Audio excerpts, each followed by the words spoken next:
अस्सलामुअलैकुम, आप देख रहे हैं होराइजन न्यूज़ HD। खबर शामिल करते हैं। साहिवाल से डिप्टी कमिश्नर मोहम्मद अवैस मलिक ने कहा है कि महकमा तालीम के अफसरान फ़रोग़ तालीम के लिए अपनी तमाम तर सलाहियतें बरोए कार लाएँ, तालीमी इंडिकेटर्स पर अमल दरामद यकीनी बनाया जाए और 100% अहल बच्चों की वैक्सीनेशन का काम भी जल्द मुकम्मल किया जाए। फ़राइज़ में कोताही बरतने वाले अफसरान के खिलाफ सख्त महकमाना एक्शन लिया जाएगा। उन्होंने ये बात महकमा तालीम के हवाले से इजलास की सदारत करते हुए कही। इजलास में CEO education doctor Mohammad Arshad, CEO health doctor Mushtaq Supra और महकमा तालीम के दीगर अफसरान ने शिरकत की।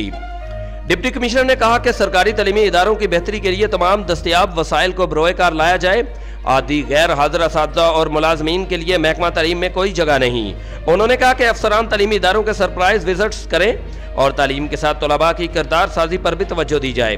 डिप्टी कमिश्नर ने कहा कि मैं खुद भी जिला के तालीमी इदारों के विजिट्स करूंगा। Report Aamir Suhail, city reporter Sahiwal, horizon news HD Pakistan. मज़ीद खबरों और अपडेट्स के लिए हमारे YouTube चैनल को सब्सक्राइब करें, बेल आइकॉन को प्रेस कर दें और हमारे फेसबुक पेज को लाइक कीजिए।